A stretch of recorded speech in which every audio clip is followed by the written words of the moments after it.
La doctrina social de la Iglesia, principios que transforman realidades. ¿Puede una tradición milenaria como la Iglesia Católica dialogar con los problemas actuales como la desigualdad, la ecología o la globalización? La respuesta está en la doctrina social de la Iglesia, un conjunto de principios que buscan guiar nuestra acción en la sociedad. Hoy exploraremos sus documentos clave y cómo estos han impactado en los diversos contextos sociales.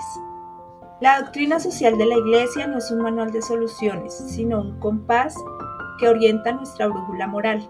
Se sustenta en cuatro principios fundamentales: la dignidad de toda persona, el bien común como horizonte, la solidaridad como compromiso concreto y la subsidiariedad que respeta las libertades.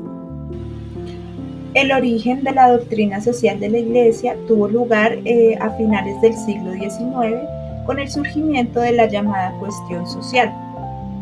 Debido al aumento de la pobreza, la explotación laboral, la desigualdad y el conflicto entre el capital y el trabajo, que exigía una respuesta moral y espiritual.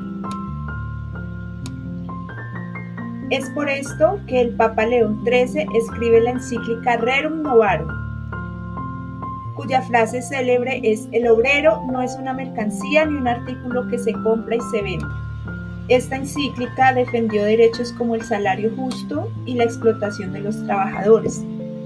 Este documento inspiró leyes laborales en Europa y América Latina, limitando la explotación. Bueno, en esta línea del tiempo tenemos la evolución histórica de la doctrina social de la Iglesia a partir de las encíclicas más importantes.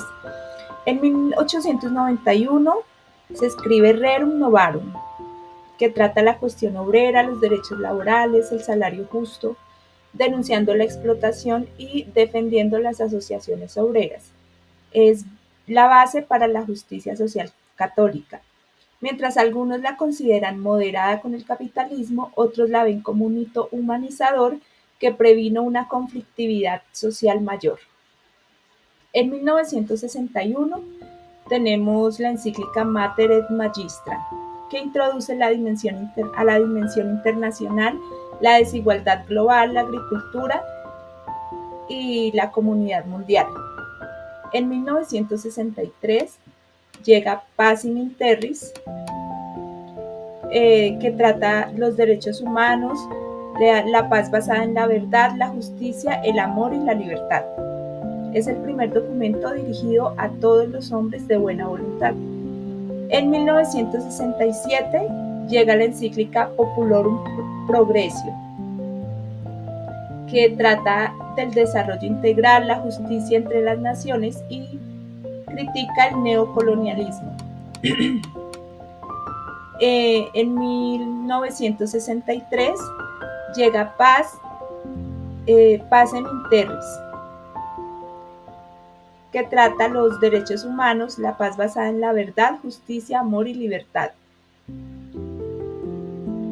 Es el primer documento dirigido a todos los hombres de buena voluntad. En 1967 llega la encíclica Populorum Progressio, critica el colonialismo, que habla del desarrollo integral, la justicia entre naciones y critica el neocolonialismo. En 2015 llega Laudato Si, habla de la ecología integral, la crítica al consumismo y la cultura del descarte. Reconoce el vínculo entre la crisis ecológica y la crisis social.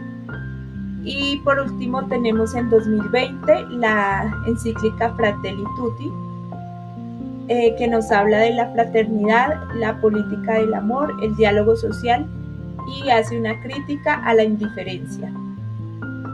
Cada uno de estos documentos surge en un contexto histórico específico. Mientras Pacem in Terris respondía a la Guerra Fría, Laudato Si aborda la crisis ecológica actual, pero todos comparten un hilo conductor: la opción preferencial por los pobres y la defensa de la dignidad humana.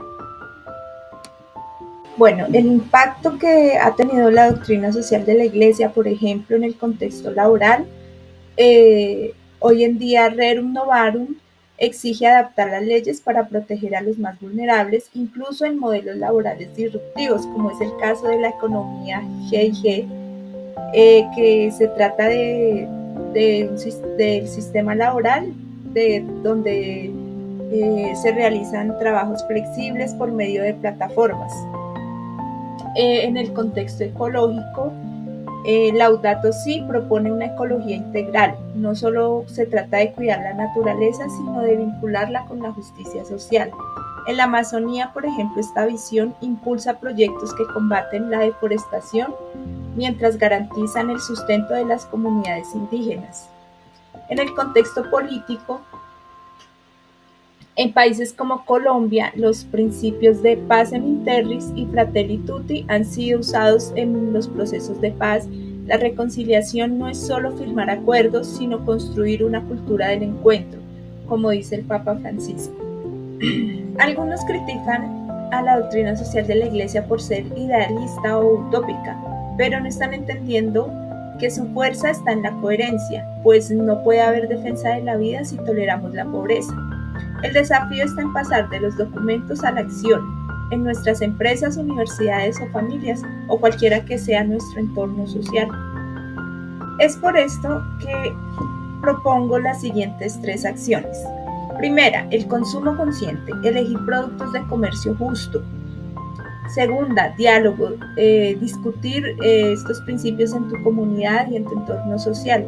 Y tercero, exigir políticas públicas que prioricen a los más frágiles. Como decía San Juan Pablo II, la doctrina social es anuncio de esperanza y llamada a la conversión.